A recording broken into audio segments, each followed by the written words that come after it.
Namaskar.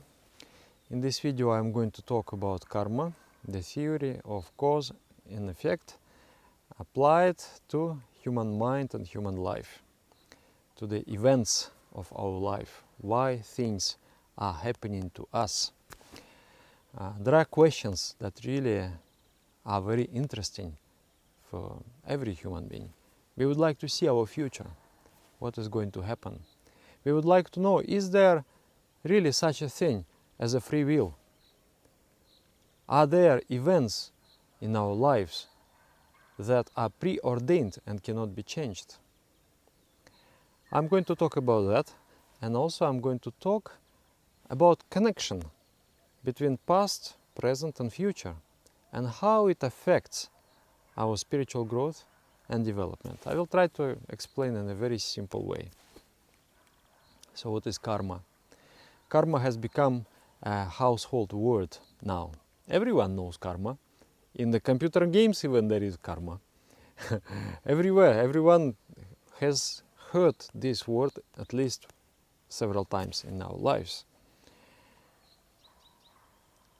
The basic idea is that you have done something, you have to reap the consequences of your actions.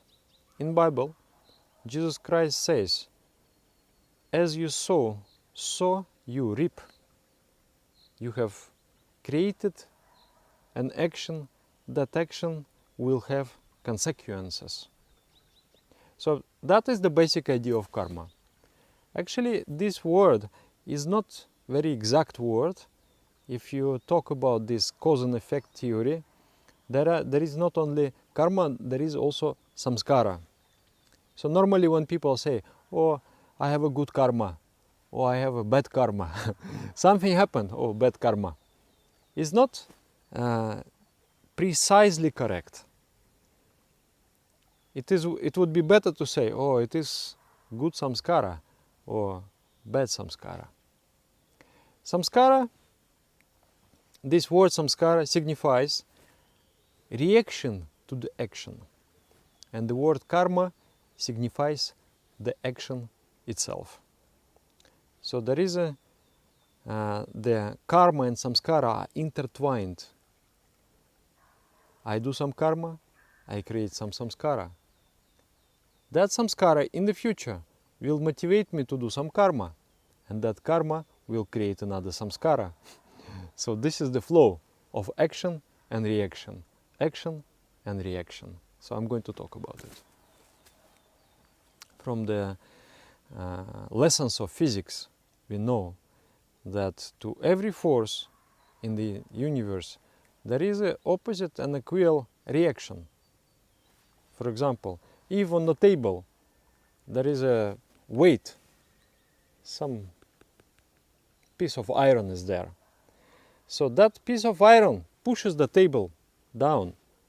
The gravitation force pulls the iron, and the iron presses the table. At the same time, the table also presses the iron. No, not only the table will feel, but also the iron will feel. For example, if you push, if you do like this against the floor, not only the floor will feel hurt, but also your elbow will feel hurt. So that's the force goes in two directions. So the basic idea is that it is also applied in physics. It is applied to the physical objects, but tantra, the spirituality, it goes one step. Yoga, it goes one step further, and it says that not only to the physical objects, but also to the mind.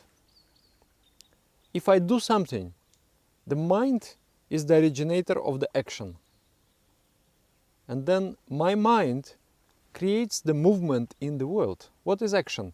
Action is actually moving one object from point A to the point B.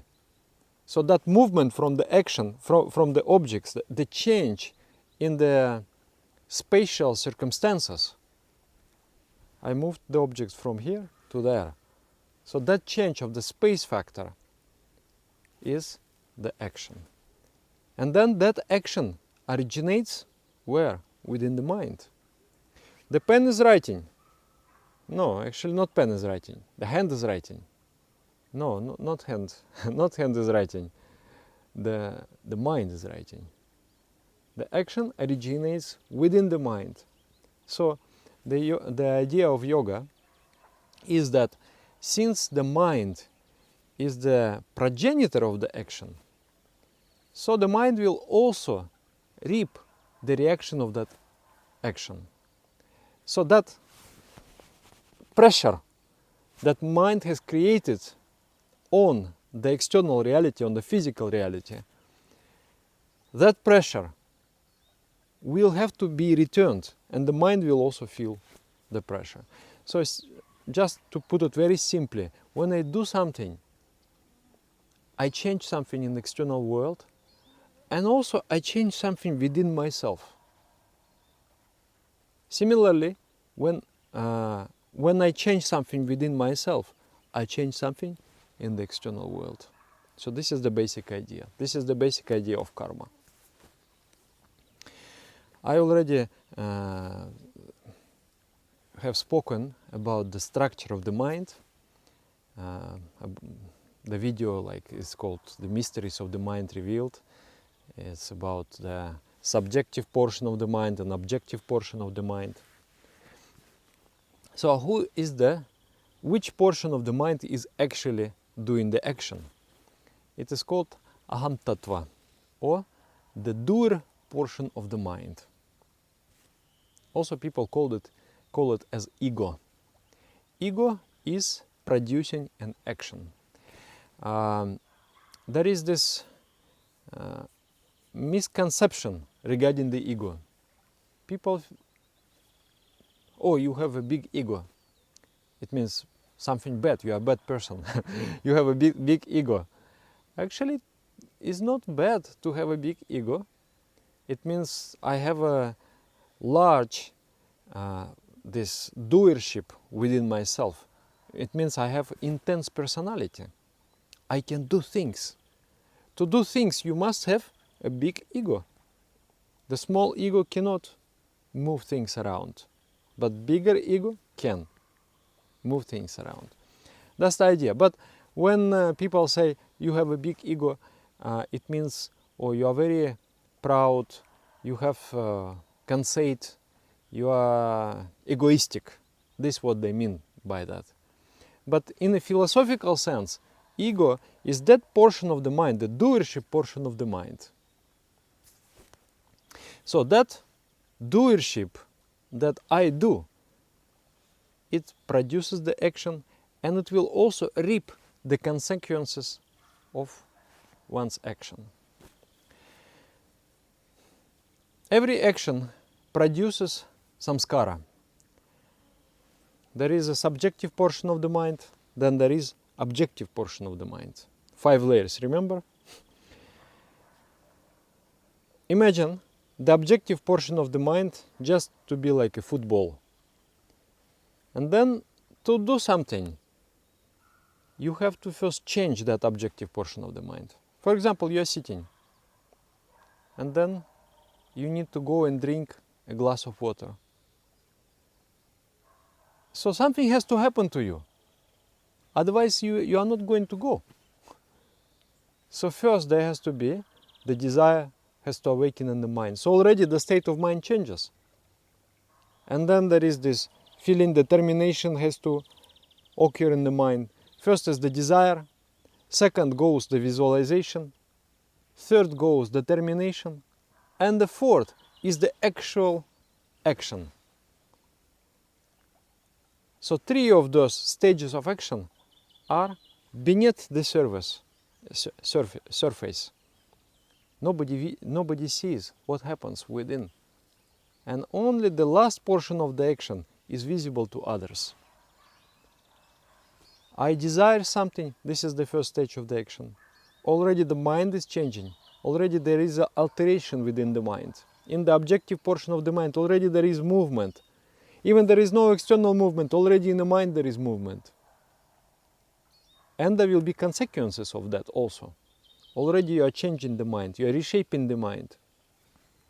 Then I visualize. Oh, I need to, sometimes people in depression, for example. Oh, I would like to have some glass of water. And then there is visualization. I need to stand up and I need to go down on the first floor and I need to take the glass and then fill it with water and then I can drink. Oh, it's okay. I don't need water. It's okay. It's like in this Anahata chakra, there is this is ability to take the determination here. It's called Chestavriti.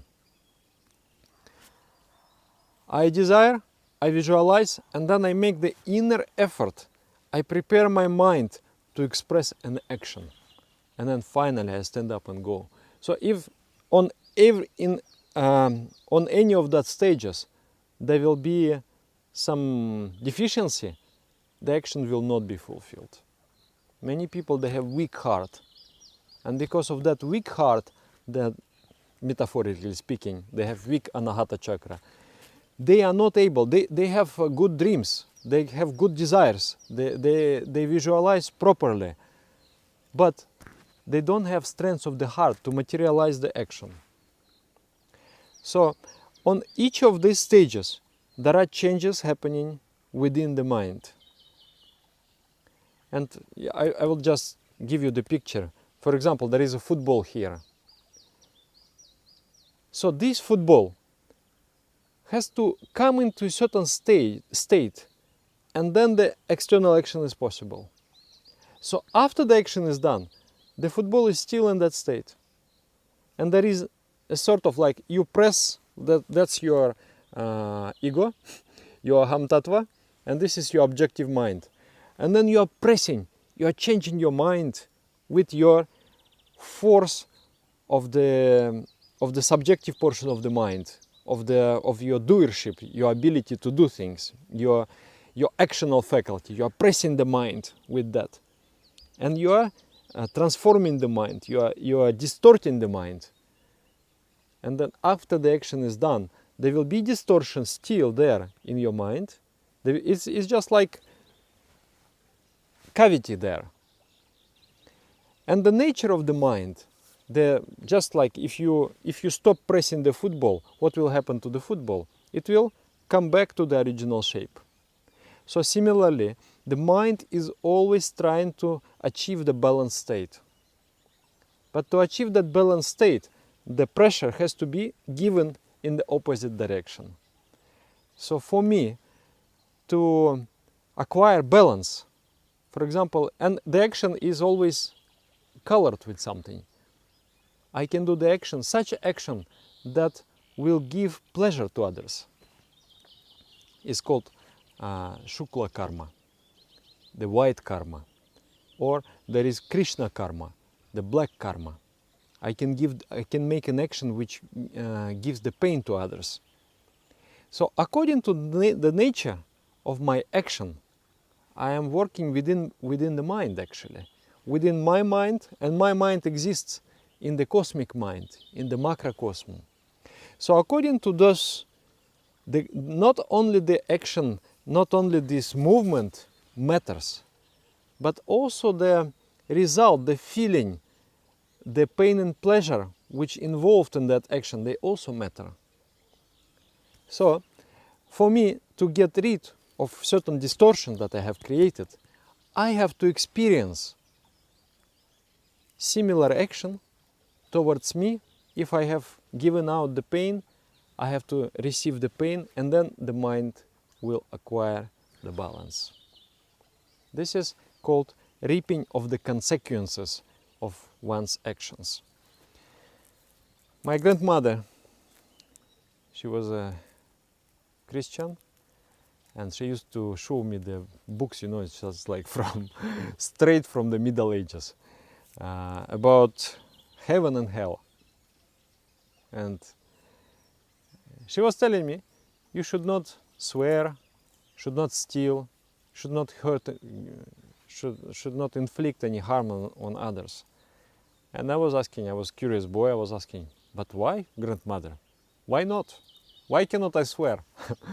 She said, then she would open the book and it's like, you know, Dante Alighieri, all different layers of the hell, and there is a paradise, there is a hell, and then there are many different kind of tortures there.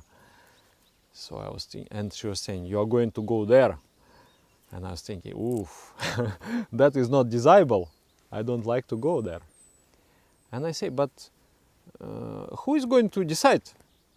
She said, oh, there is God and there are angels, and every time you do something bad, the different demons, they write in the book.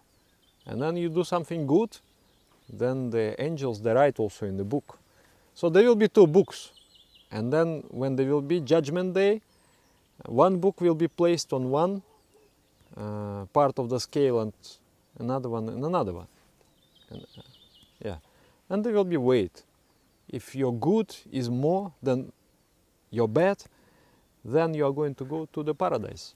And if your bad is more, then you're going to go to hell.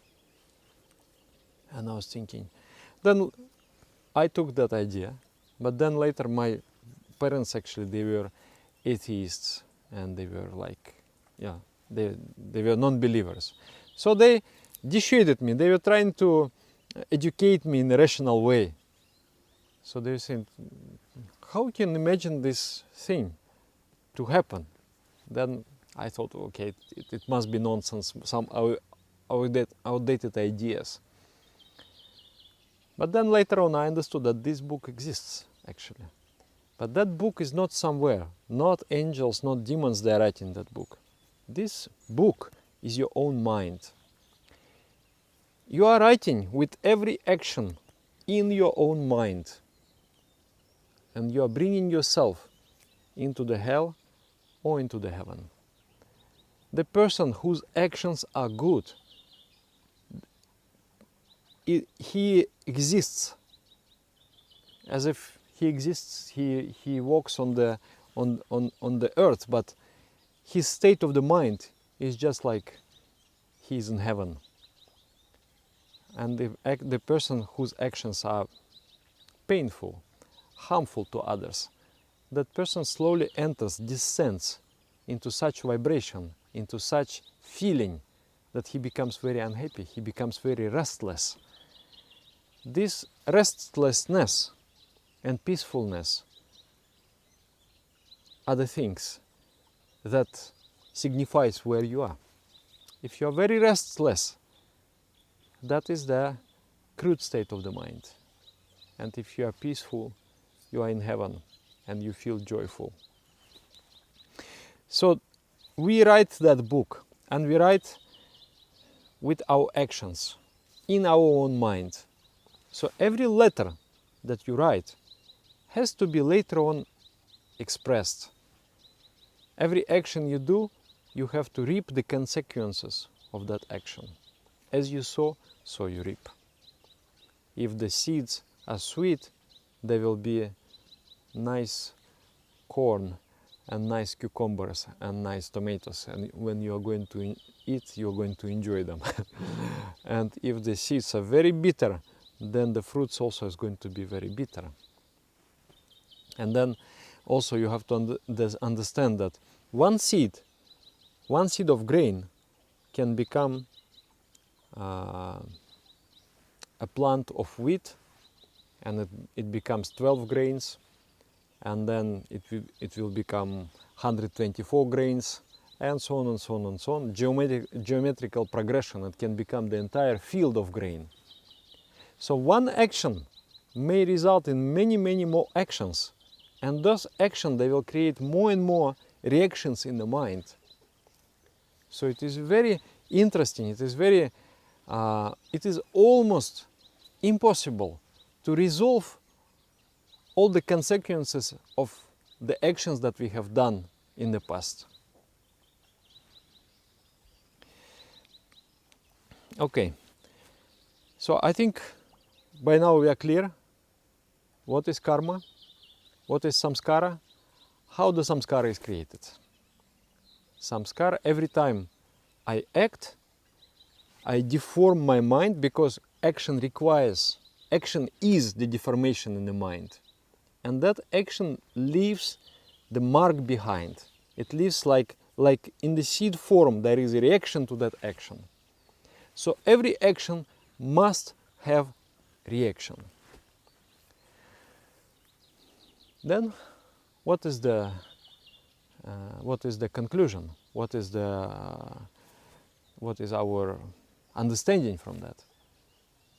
One understanding could be that I should do good actions and I should not do bad actions, just like my grandmother used to teach.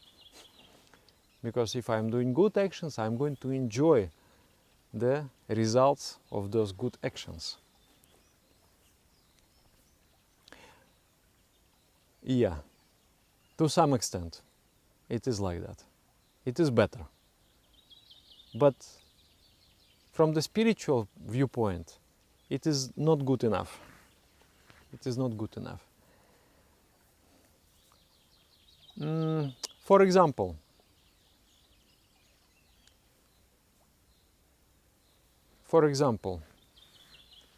I have given a beautiful concert. Let's say I'm a piano player. And then, after I have done my thing, the spectators, they have given me a big applause. And I bow down, and then I go. But they're still applauding. What I have to do? I have to come back to the stage and again have to bow down. Enjoy, no? There is a glory, there is a recognition, there is fame and everything. So I enjoy myself again, I bow down, and then again they're applauding. But I already feel hungry, I want to go home and eat nice vegetables there. I want to be there in the sweetness of my house, enjoy the food and calm. But still they are applauding. Again I come out and again I bow down. So this is something which is called good samskara, or you can say good karma. You have done something good in the past. You cannot get rid of the reactions to the past. You have to reap those. If you have done something good, you have to enjoy. But what's wrong with enjoyment? There is nothing wrong. But when you become really hungry for something that really your soul wants, then there is something wrong. For example, perhaps you like very much the oatmeal. You make the porridge. And for some reason you really enjoy it. And you put some raisins, and you put some honey, and you put some butter, and you put some nuts, and it's very nice. And you have made 10 buckets, maybe 100 liters of that porridge. And you keep it in the fridge. But when you open the fridge, suddenly you saw there is a cake there. And you want to eat the cake. You are a little bit bored now with the porridge. You eat all the time the porridge. But now you saw the cake, you want to eat the cake. So you go with your hand, there are some nuts there, and you take that one nut from the cake and you eat. And then there is mother. It's like, I remember this in my childhood. It was still Soviet Union time, and the cake was only once in a year, like for the birthday. So 2 days in advance the cake already there. And then the children, they go around, they see, oh, there is a cake, and they want to pick a little bit, little by little. So you pick one nut and you eat, and then the mother appears and say, hey, don't touch the cake. So you want to eat the cake, you go there for the cake, and then the mother appears and say, hey, first you have to finish the porridge. After you have finished the porridge, then you're allowed to eat the cake. So the mother is the force of nature. It is the law of karma. And the cake is the divine bliss, supreme consciousness. And the porridge. Porridge is your samskara. The consequences of good actions that you have done in the past. So you have to enjoy the 10 buckets of porridge before you can eat the cake.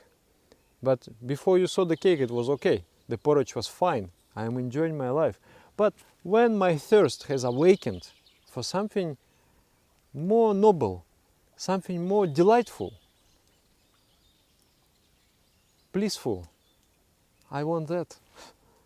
But I have to eat that. One time I was meditating and I started to go into concentration. And I was really getting concentrated. But then the thought of breakfast started to come into my mind. You have to go already eat. It's enough. Meditation is enough. And there was this contradiction in me. I'm really interested to get the spiritual experience, but at the same time, I want to eat my bananas.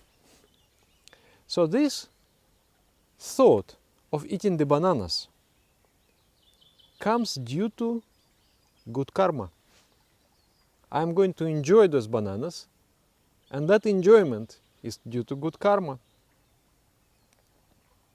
But then, because of those bananas, I cannot enjoy the Supreme Consciousness. So I focus my mind in the Supreme, but then there are other desires, other distractions, pulling my mind somewhere. And why they arise in the mind? Why the thought is arising in the mind? Every thought has the roots, and those roots are your actions. You have done certain actions in the past, so today you have to reap the consequences.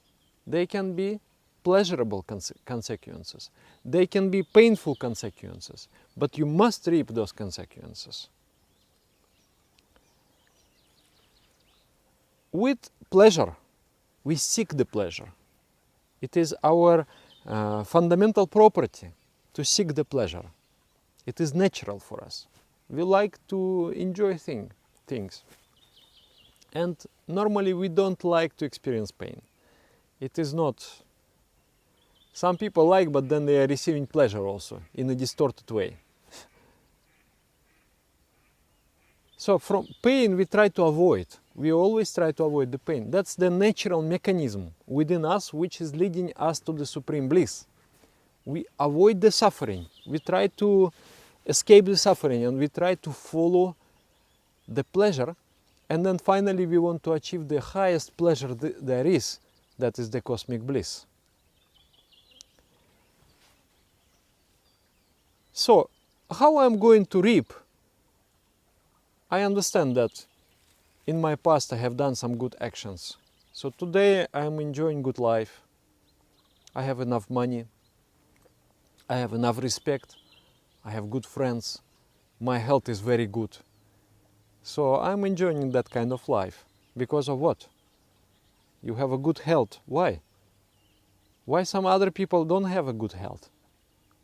You have a good health because your actions in the past were healthy. So today you are enjoying good health. You are eating good food. Why? Because your actions in the past were healthy. And so on. So I understand. And I rather like this. I like to have enough money, to have, pleasurable, comfortable life. I like that. Through that, I am burning my good karma. I am getting rid of my good karma. And then slowly, I am approaching the higher evolutionary stages. But how am I to express bad karma? Your hands need to be chopped. Who is the volunteer to cut the hand? Nobody likes. Even if you know that in your future you must undergo some traumatic experience, you will be very unhappy about it. And you are going to try to avoid somehow. because that's our nature, that's our instinct. So normally people voluntarily are not going to go for the painful experiences. So that's why the nature has created a special mechanism in us that allows us to experience the bad samskaras. That is called indirect will. Indirect will. Some things we do, it is a direct will. I want it, I go for it. And some other things I do, I don't consciously, I don't want it. But unconsciously, my unconscious mind knows it knows where I can experience the consequences of my bad actions. For example, the girl goes shopping. There will be 20 shops, and she will come to one shop, and in that shop somebody will abuse her verbally. This is a story from life, actually. She said, it was not a girl, rather a lady, a little bit already like grandmother. She said, my grandson was born and I became so much fascinated with the children's toys and their clothes and everything. So I saw a very nice jacket for my grandson. So I became fascinated, I became drawn to it. I came and I started to, and then the shopkeeper, she was a bit out of balance, and she said, "What a foolish people! They come here, don't you see that I'm still not open?" And she just blasted like that. And that lady with the grandson, she felt very hurt. She felt very, as if something pierced her, painful. Then she told me this story. I said, "And what did you do?" She said, "I blasted her. I spoke my mind. I told her whatever I think about her, and 2 times, 3 times more." So that's the mechanism. Out of 20 shops, you're not going to go to any shop where people are going to talk to you nicely. You're going to go to that shop where people are going to abuse you. Because your unconscious mind is choosing, is attracting you there. Sometimes you already have a premonition. Like, I feel that, if I'm going there, I'm going to get sick. I already have the premonition in my mind. Because the samskara is already vibrating on the Atimanas Kosha, Vigyana Maya Kosha, Atimanas Kosha. On the higher planes of my mind, already the vibration is there. The seed starts sprouting. So I have some kind of premonition, this is going to happen. But I cannot do anything about it. I just go and I go through it. And then what this lady supposed to do actually? Because now what she did is, in Buddhism they call it wheel of samsara. You are doing something, you are creating the samskara, and then for that samskara you will have to do something else again in the future. And again will create another reaction. So action, reaction, action, reaction, action, reaction, it never ends. So how to stop that? You have to be aware and you have to become rational.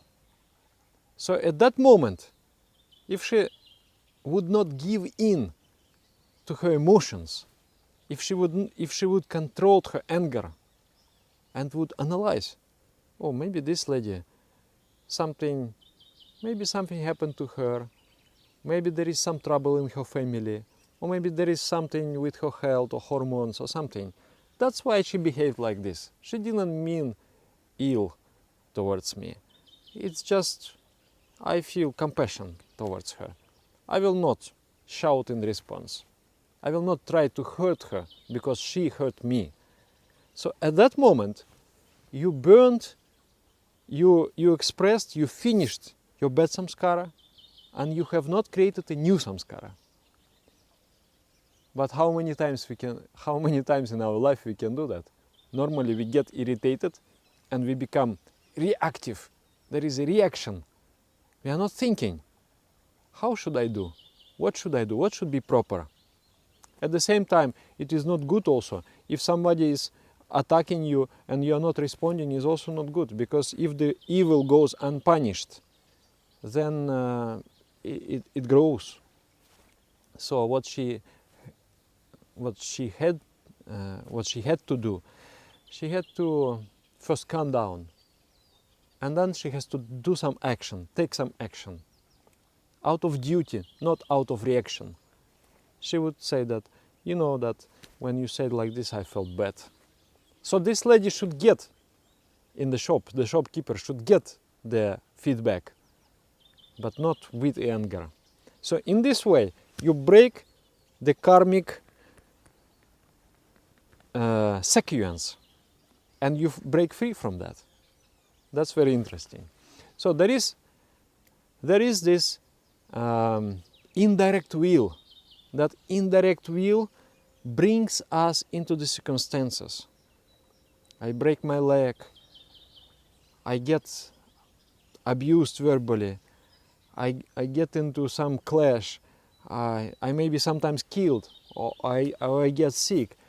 So all those things that we are going through, it is the reaping the consequences of our past. And it is a good thing. Now, in yoga, in meditation, we are concerned with the cosmic bliss. We don't have a goal to live a nice life. That's not our goal. Because once you have a nice life, then you wonder, then so what? Okay, I have a good food, then so what? So what? It's not the actual desire of a human being. We want something deeper, something sweeter. We want to attain the divine bliss. So what is that divine bliss? It's radically different from pain and pleasure. Pleasure depends on three things. One, it depends on the sensory organs. For example, I like sweet. So I put 1 piece of sugar in my tea. Okay, that sweetness depends on my tongue. First of all, it depends on the external object. There has to be sugar to be enjoyed. Then secondly, it depends on the tongue. So if I don't have sugar, I'm not going to enjoy. Or if I don't have tongue, I'm also not going to enjoy it. And also, let's say I eat something for the first time. Wow, what wonderful. I eat for the second time. Okay. And the third time, normal. So my sensory organs, they become used to it. And there is not anymore that kick. There is not anymore that, oh, wow, that's really fantastic. It's not anymore there. So every time, to get to that feeling, I need to up the stakes. I need to up the experience. It has to become more intense, more sweet, more elaborate, the more profound. Then I'm going to enjoy. So that's one thing with the pleasure. First, there has to be object of pleasure. And secondly, my sensory organs, they become dulled by the experience, by the sensual experiences. And then the third thing is that to enjoy something, I must have some samskara for that. If you don't have some samskara, you're not going to enjoy. There are some people who like olives. There are some people who hate olives. There are some people who like milk. There are some people who hate milk. They don't like milk. But the tongue is the same. The milk is the same. Why I am not enjoying? Because in the mind, there is not that distortion in the mind that allows you to enjoy it. I have married a woman, for example. And I believe that, wow, at the moment, I enjoy her so much that I feel that for 100 years we will be together. But then 1 year passed and I'm thinking, how on earth, why did we become together? This happens. And now the divorce rate is, some countries it's like 70%. People come together, oh, let's be together. Especially the movies, everything what we see is about immature relationship. Oh, I love you so much, I cannot stay without you. That kind of attachment, that it is an attachment to pleasure actually. It is an attachment to pleasure. It's not about love. Love is something different. So that attachment, that enjoyment, that feeling that I enjoy this person, I like to be around that person, comes due to a set of samskaras that enables your mind. Your mind becomes like, there is this, the key, you put the key in the door and you open the door. So similarly, we put each other into our own minds, and when we fit, we fit. But as we live, I change, the person change, and there is not anymore that fitting. We are not coinciding, we are not fitting together, and then people go different ways. They could stay, they could have stayed, and if they are motivated by the higher beliefs, if they are motivated by the higher ideals, we are going to stay together to promote the spiritual growth, the intellectual development, and the material well-being of each other. Instead of getting, I'm going to give. And when both trying to give, they're both enjoying. There is a good family. But normally people like to get. And then I'm trying to get, but I am not. It becomes tasteless for me. I'm not enjoying it anymore. So we have to understand the mechanics. So that's the pleasure. That's why pleasure is extremely short-lived. It is extremely short-lived. It depends on the object. The object may be there, may not be there. It depends on the sensory organs.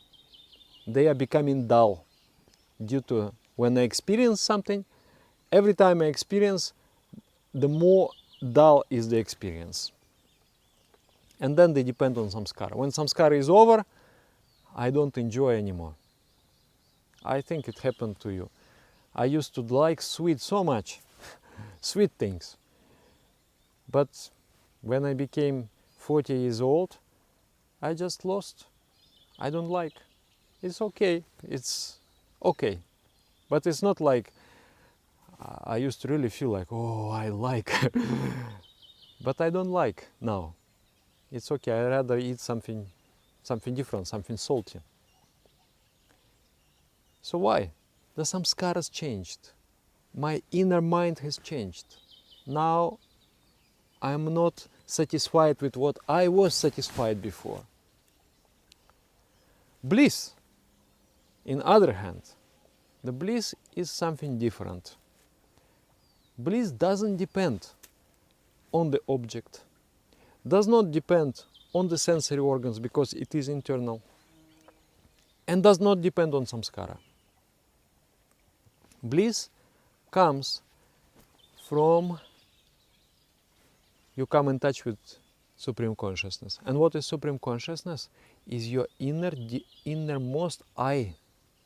Your innermost, something which is even deeper than your I feeling. The center of yourself. So, therefore, it is always there. Without that, you cannot exist. It is always there. And then, as it is internal, the sensory organ has nothing to do with that. And then, it does not depend on samskara. It depends on the absence of samskara. Imagine the lake, like a river, for example, and then there is a moon. And you see the moon in the lake. And if the lake is just like a glass, calm, you see the complete reflection of the moon. And if the lake is windy and stormy, you see the broken pieces of the moon. Cannot have the whole picture. Similarly, the mind and consciousness. When the Supreme Consciousness reflects from the mind, when the mind is peaceful and calm, you see that image in the mind. Metaphorically speaking, it means when you are very, very calm, you just feel there is a divine feeling. You are grasping, you are catching something which is above you. And you are enjoying that feeling which you call bliss. So peace and bliss, they are together. If you are in peace, you are in bliss also. If the mind has become so straight and so calm, you are going to enjoy the bliss. But many people, they don't agree. They say, no. Like there is one song. It is in Russian. And they say, the eternal peace will not make anyone happy. The eternal peace is only for the pyramids, is only for, some static structures. But for the star, which is, falling down from the sky, there is only 1 second.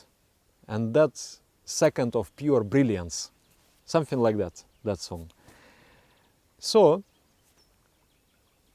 eternal peace. Who wants eternal peace? Because people don't understand what peace is. They think that peace, that you are sitting in a room and you cannot express yourself and you are in peace. Of course it is hell. It is not what we want.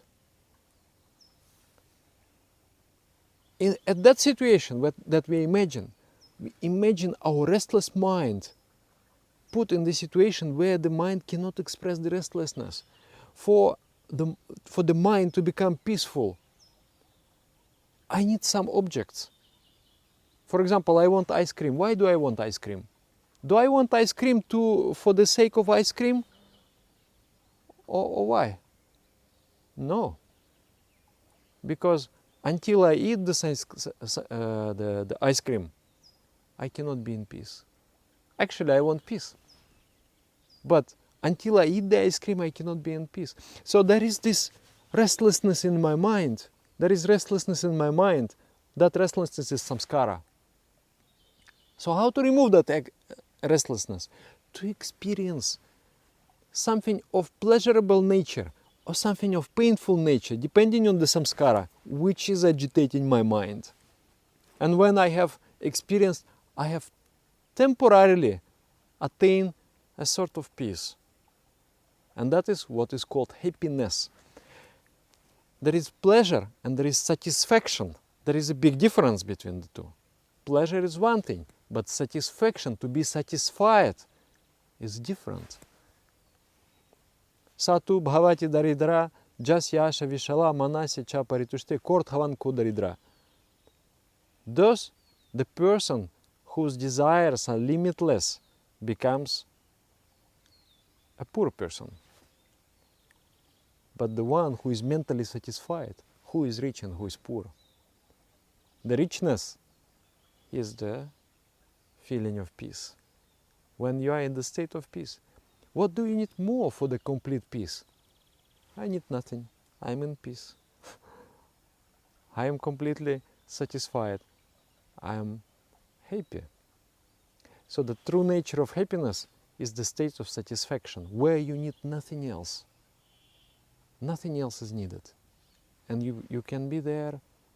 You can be there. That's happiness. If you can stay in the closed rooms for 1 year without no problem, it means you are in peace. That's what the mystics did. They sat on meditation, they closed their eyes, no desire to move. Because there is any dissatisfaction in the mind. Why do we need to move?